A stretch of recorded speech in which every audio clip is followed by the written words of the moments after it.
Le centre Thomas Sankara pour la libération et l'unité africaine a 3 ans. Eh bien, les responsables du centre, les membres et sympathisants ont à l'occasion marqué une halte pour apprécier les acquis et se projeter dans le futur. On en parle donc avec Siela Senouattara et Moumouni Wanga.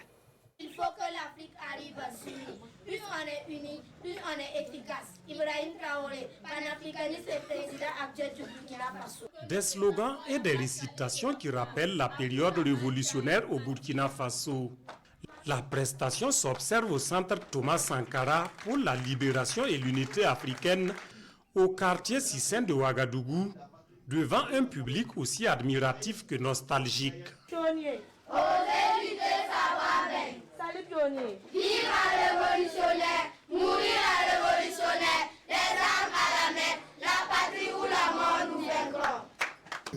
Le centre Thomas Sankara est exemplaire en ce qu'il s'occupe des jeunes, leur donne une orientation pour que leur existence se justifie par le sacrifice pour le plus grand nombre.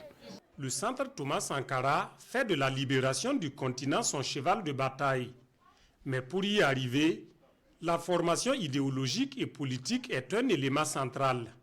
Si vous regardez les statistiques, on dirait que 45% de la population ici au Burkina Faso a moins que 15 ans. Alors ça veut dire que si on est en train de parler d'organiser les masses africaines et les masses burkinabés, ça commence avec les enfants, ils sont les masses. On a plein d'enfants qui sont parmi nous en train de se former chaque mercredi. On a augmenté aussi le nombre de membres au sein de notre cercle d'études.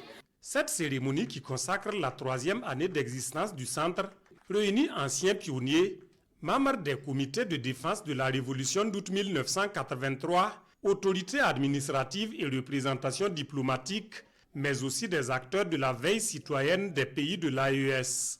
Le centre Thomas Sankara est un outil de dissuasion à la portée du camarade président, capitaine Ibrahim Traoré, à qui nous rendrons un vibrant hommage et qui a le soutien de toute la jeunesse africaine. Autre acte majeur de cette célébration, le dévoilement du portrait de Josina Machel, cette héroïne du Front de libération du Mozambique, le Frélimo, désormais aux côtés de ceux du capitaine Thomas Sankara et de Winnie Mandela.